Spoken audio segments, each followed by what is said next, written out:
సత్యనారాయణ గారు నమస్తే సార్. నమస్తే. సత్యనారాయణ గారు చూస్తున్నాం కదా, మహా కుంభమేళ అవును. ఎంత వైభవంగా ఎంత అత్యద్భుతంగా జరుగుతుందో అవును. ఉత్తరప్రదేశ్ లోని ప్రయాగరాజులో. ప్రపంచం నలుమూలల నుంచి ఎంతో మంది యాత్రికులు, భక్తులు, సాధువులు, నాగసాధువులు, నాగసాధువులు, అఘోరాలు, అఘోరాలు, అఘోరీలు. కొన్ని కోటాను కోట్ల మంది అవును. ఇవాళ మన భారతదేశం వైపు చూస్తున్నారు. మన Correct. భారతదేశంలో ఉన్నటువంటి ఆధ్యాత్మిక కేంద్రాన్ని సందర్శిస్తున్నారు. కొన్ని కోట్ల మందితో ఏమంటారు, ఆ ప్లేస్ అంతా తరించిపోతుంది. కాబట్టి అవును. ఇంత పెద్ద ఎత్తున ఒక పెద్ద సెలబ్రేషన్ జరుగుతుంది. కొన్ని వందల సంవత్సరాల తర్వాత అది కూడా ఆ స్థాయిలో జరగడం కూడా. Correct correct. మరి ఇంత పెద్ద ఎత్తున ఈ కుంభమేళా జరుగుతోంది కాబట్టి ఎస్, ఇంత పెద్ద సెలబ్రేషన్ నుంచి బెనిఫిట్ అయ్యే సెక్టార్స్ ఏ ఉంటాయి, కంపెనీస్ ఏ ఉంటాయి, లేదంటే స్టాక్స్ ఏ ఉంటాయి. అంటే రైట్ మనం అంటే దీంట్లో నుంచి బెనిఫిట్ ని స్టాక్ షేర్ మార్కెట్ మార్కెట్. ఎట్లా తీసుకుంటుంది అవును. అంటారు? ఓకే, ఇది చాలా చాలా అందరికి వచ్చే డౌట్. ఇది మహాకుంభమేళ జరుగుతుంది. ఆధ్యాత్మికంగా ఉన్న వాళ్ళు ఓకే, ఎందుకంటే చూద్దామనో పోదామనో, లేదు అంటే ఇప్పుడు చాలా ఛానల్స్ కూడా వచ్చేసినాయి. మహాకుంభమేళ ప్యూర్లీ అదే ఉంటుంది 24 hours. అటువంటి ఛానల్స్ ఉన్నాయి. అయితే ఇక మన షేర్ మార్కెట్కి రిలేటెడ్ ఏంటిది అంటే, మనం ఒక్కటే ఏం చూడక్కర్లే. ఉదాహరణకి అంతకుముందు అయోధ్య ఉంది. అయోధ్య ఓపెన్ రామ మందిరం, అదే బాలరాముడిది, గత 2024 జనవరి 22న జరిగింది మహాకుంభమేళ. అట్లా ప్రతిసారి ఏదో ఒక ఈవెంట్ తోటి మన షేర్ మార్కెట్ కు సంబంధించినటువంటి ఏవైతే ఉన్నాయో ఆ షేర్స్ అన్ని బాగా పెరుగుతాయి. కొంచెం ప్లానింగ్ లో కనుక ఉండి ఉంటే ఆల్రెడీ ఇప్పటికి పెరిగి ఉన్నాయి కొన్ని. ఏది ఆ రిలేటెడ్, నేను ఇప్పుడు పేర్లు చెప్పా, సెక్టార్లు చెప్పా. ఆ సెక్టార్లు ఏమేంటి అంటే, ఇప్పుడు ప్రయాగరాజ్ కోసానికి మనం అంతకుముందు వీడియోలో చేయడం జరిగింది. 12,000 రైళ్లని ప్రతి, అంటే క్యాపిటల్ నుంచి అనుకోండి, ఎక్కడి నుంచి స్పెషల్ రైళ్లు, జిల్లా కేంద్రాల నుంచి, మహానగరాల నుంచి 3,000 అని అట్లా. అంటే అది స్పెషల్ ట్రైన్స్ అని, లేకపోతే ఉన్న ట్రైన్లని ఎక్స్టెండ్ చేయటం, లేకపోతే సెపరేట్గా బోగిల్ని యాడ్ చేయటం, ఇవన్నీ జరిగినాయి. అంటే ఏంది, ఎక్కువ మంది యాత్రికుల్ని తీసుకురావడం రావడం కోసం ఇది ఒక ట్రాన్స్పోర్ట్.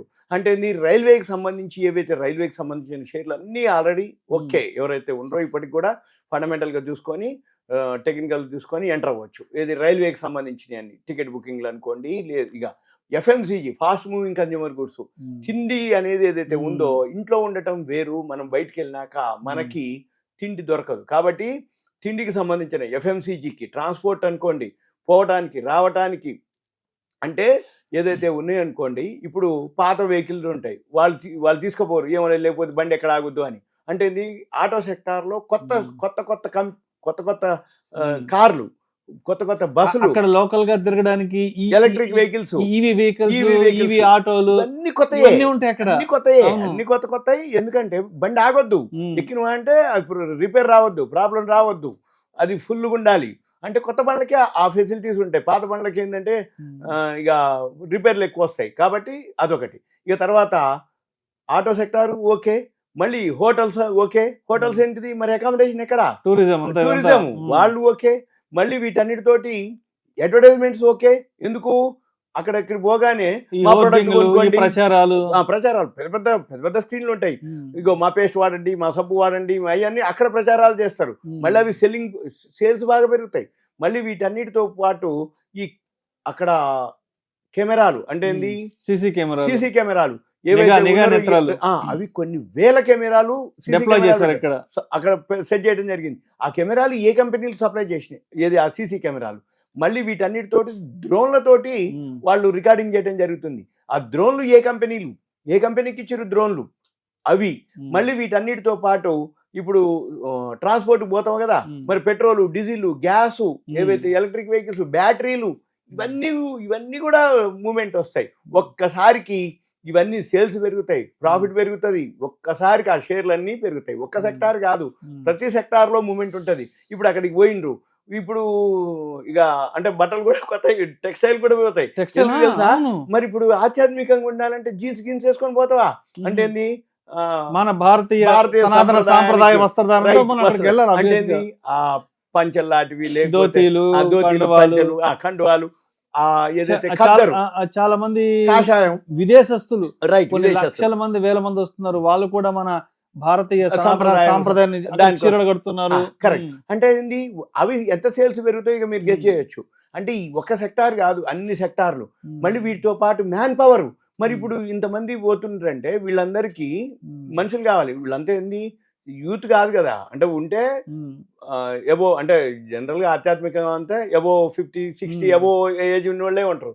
అయితే వాళ్ళకు ఒక మనిషి కావాలి, గార్డ్ కావాలి, మ్యాన్ పవర్ కావాలి. అక్కడికి పోయటానికి మన ఇంట్లో వాళ్ళు ఎవరినో ఒకరిని తీసుకుపోవటం, లేకపోతే అక్కడికి పోయినాక వాళ్ళకి ఏదైనా ఫెసిలిటీస్ కావాలంటే మ్యాన్ పవర్కి ఎంత పని ఉంటుంది, అంత పని అక్కడికి వాళ్ళకు ఉంటుంది. అంటే ఒక్క ట్రిప్పులో ఒక్కసారి మహాకుంభమేళ జరిగిందంటే అఘోరాలు, అఘోరీలు, నాగసాధువులు, మామూలు టూరిస్టులు, మళ్ళీ వీటన్నిటితో పాటు సెక్యూరిటీ అంటే ఏంది, మరి ప్రైవేట్ సెక్యూరిటీ గవర్నమెంట్ సర్వీస్ ఇవ్వలేదు. ఎందుకోసం, ఏదైనా జరిగితే ఇమీడియట్గా ఆ సెక్యూరిటీ వాడిని పట్టుకోవడం కోసం, అంటే పోలీస్ వ్యవస్థలు అనుకోండి, ఇవన్నీ కూడా మ్యాన్ పవర్. ఇన్నిటికి ఒక విధంగా కాదు, మామూలుగా ఉండదు. మనం ఒక్కసారికి ప్రపంచవ్యాప్తంగా సెలబ్రేషన్ కానీ కొన్ని ప్రపంచవ్యాప్తంగా గుర్తింపు వచ్చేస్తాం. మనం అంటూ ఒక గుర్తింపు వస్తుంది.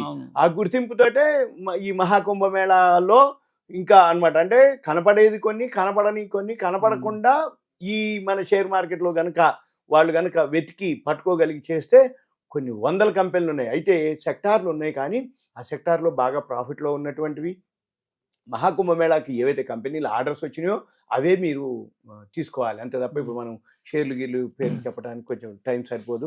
అందులో ఇంకోటి అది కాదు అని, సో మనం కొంత గ్రౌండ్ వర్క్ చేసుకొని అంటే మనం కూడా కొంత ఆలోచించి దాని మీద కొంచెం హోంవర్క్ చేసి, ఓకో ఇంత పెద్ద ఎత్తున ఇక్కడ ఈవెంట్ జరుగుతుంది, సో ఈ ఈవెంట్ వల్ల ఏ సెక్టార్స్ బెనిఫిట్ అయ్యే అవకాశం ఉంది ఏంటని కొంత మన సొంత ఆలోచనతో కామన్ గా మనం ఆలోచించి చేసుకోవాలి. వాటిల్లో మన ఇన్వెస్ట్మెంట్స్ ఏదైనా అనుకూలంగా ఉంటే చేసుకోవచ్చు. అది కూడా వాళ్ళ యొక్క అడ్వైజర్ యొక్క పర్యవేక్షణలో, వాళ్ళ యొక్క సలహాలు సూచనలు తీసుకొని ఏదైనా ఇన్వెస్ట్ చేయొచ్చు అంటారు. అంతే simple. Thank you sir. Thank you.